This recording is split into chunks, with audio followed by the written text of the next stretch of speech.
काठमाडौँ महानगरपालिकाले थापाथलीमा रहेको सुकुम्बासी बस्ती हटाउनका लागि गरेको निर्णय एकलौटी भएको विभिन्न निकायले आरोप लगाएका छन्। अधिकार सम्पन्न बागमती सभ्यता समाजको सहकार्यमा काठमाडौँ महानगरपालिका बस्ती हटाउन गएको थियो, तर सुकुम्बासीहरूको विवरण संकलन गरी विभिन्न जिल्लाहरूमा लालपूर्जा समेत वितरण गर्ने काम भूमि आयोगले गरिरहेको छ। लामो समयदेखि समस्याका रूपमा रहेको भूमिहीन दलित सुकुम्बासी र अव्यवस्थित बसोबासीलाई जग्गा उपलब्ध गराउने जिम्मेवारी सरकारले राष्ट्रिय भूमि आयोगलाई दिएको छ। त्यसै अनुसार भूमिहीन सुकुम्बासीलाई लालपूर्जा वितरण गर्नका लागि राज्यले स्थानीय तह र आयोगलाई फरक फरक कार्यको बाँडफाँड गरिदिएको छ। आयोगले दिएको ढाँचा अनुसार लगत संकलन गर्ने, लगतलाई कम्प्युटरमा डाटा इन्ट्री गर्ने, निस्सा गर्ने र निवेदनलाई प्रमाणीकरण गर्ने र सुकुम्बासीको पहिचान गर्ने काम स्थानीय तहले गर्छ। त्यसपछि आयोगले स्थानीय तहले प्रमाणीकरण गरेर पठाएको लगत संकलन जिल्ला समन्वय समितिमा पठाएपछि जग्गा नापजाँच हुन्छ र आयोगले वास्तविक सुकुम्बासीलाई लालपूर्जा वितरण गर्ने काम गर्छ। सुकुम्बासी र न्यून आय भएका व्यक्तिहरूका लागि सुरक्षित आवासको सेवा सुविधा उपलब्ध गराउन स्थानीय तहहरूले आयोगसँग सम्झौता गर्नुपर्छ। सम्झौता गरिसकेपछि आयोगले लगत संकलनका लागि सूचना जारी गर्छ। 2079 भदौ 9 गते महानगर र आयोग बीच पनि यही सम्झौता भएको थियो।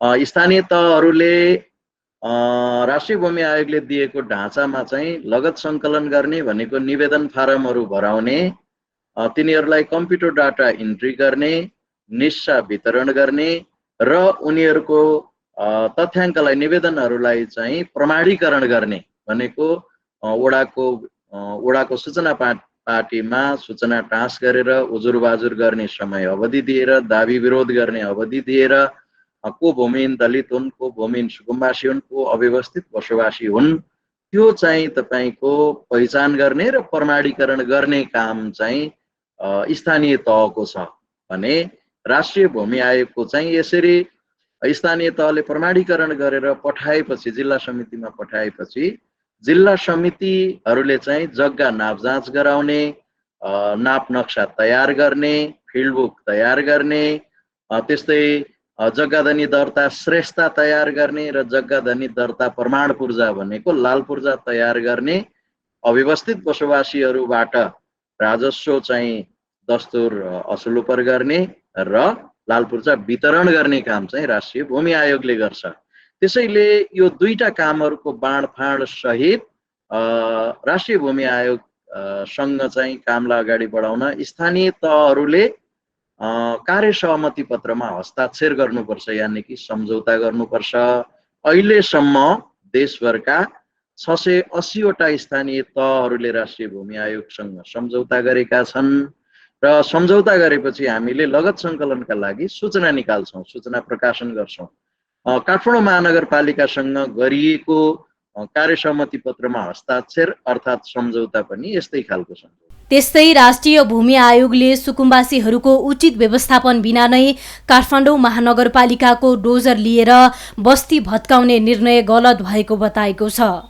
विगतमा पूर्व मेयर विद्यासुन्दर साके सुकुम्बासीलाई लालपूर्जा उपलब्ध गराउन आयोगमा सम्झौता गर्न समेत गएनन्। त्यस्तै गत वैशाखमा सम्पन्न स्थानीय तह निर्वाचनबाट काठमाडौँ महानगरपालिकामा बालिन शाह निर्वाचित भएपछि भदौ 9 गते सम्झौता पत्रमा हस्ताक्षर भएको थियो। सम्झौता भएपछि आयोगले सूचना प्रकाशित गरेको छ।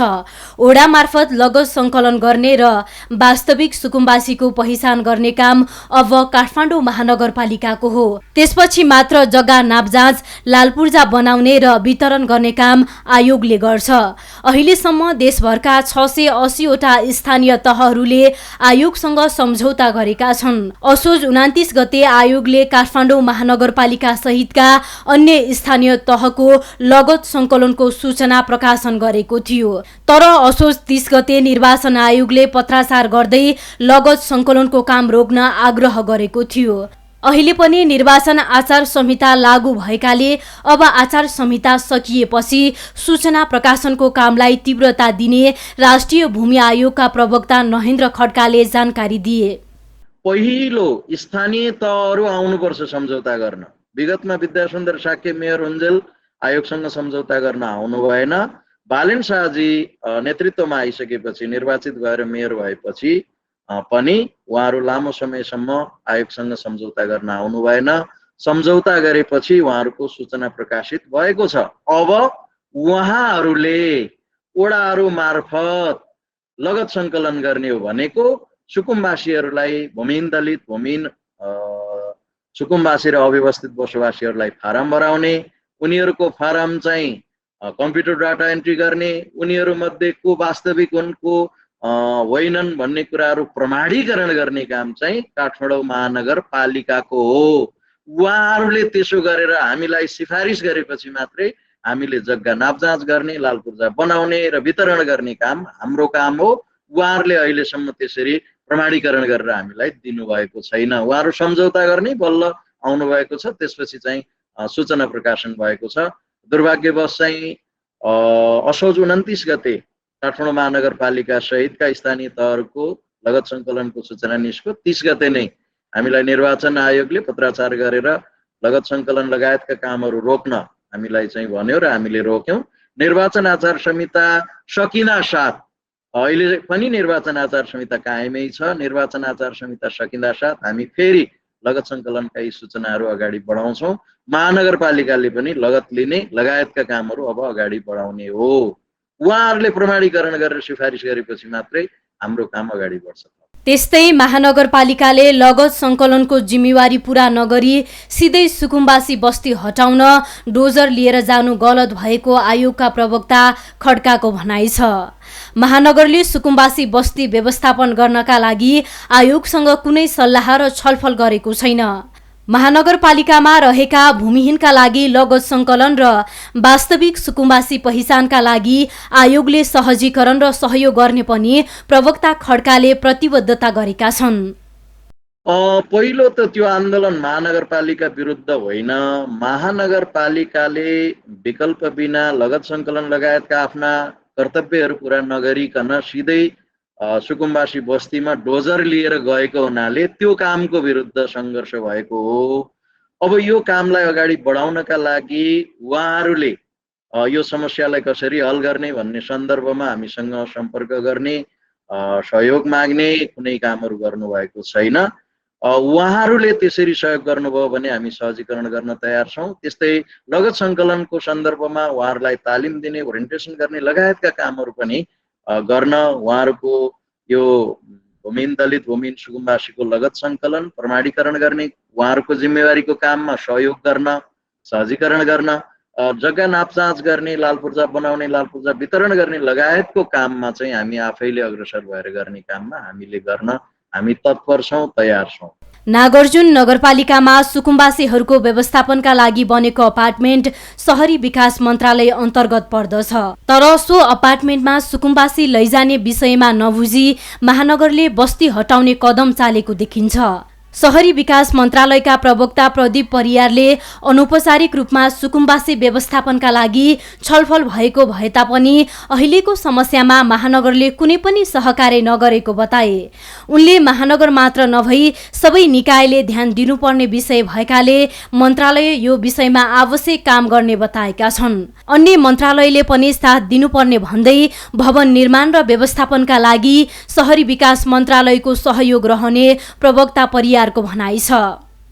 यसमा तपाईले भने अनुसार चाहिँ जुन घटना भयो त्यो नहुनु पर्ने थियो, त्यो एकदम दुःखदपूर्ण घटना भएको मान्दछु मैले।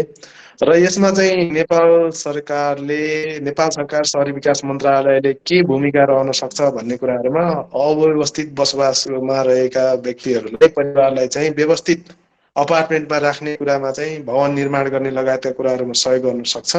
अन्य शान्ति प्रक्रियाका कुराहरू, अन्य कुराहरूमा चाहिँ विभिन्न मन्त्रालयका आफ्नै जिम्मेवारी छन्। शहरी विकास मन्त्रालयले गर्न सक्ने भनेको त्यही अपार्टमेन्टलाई व्यवस्थापन गरिदिनु भन्ने मात्रै हो।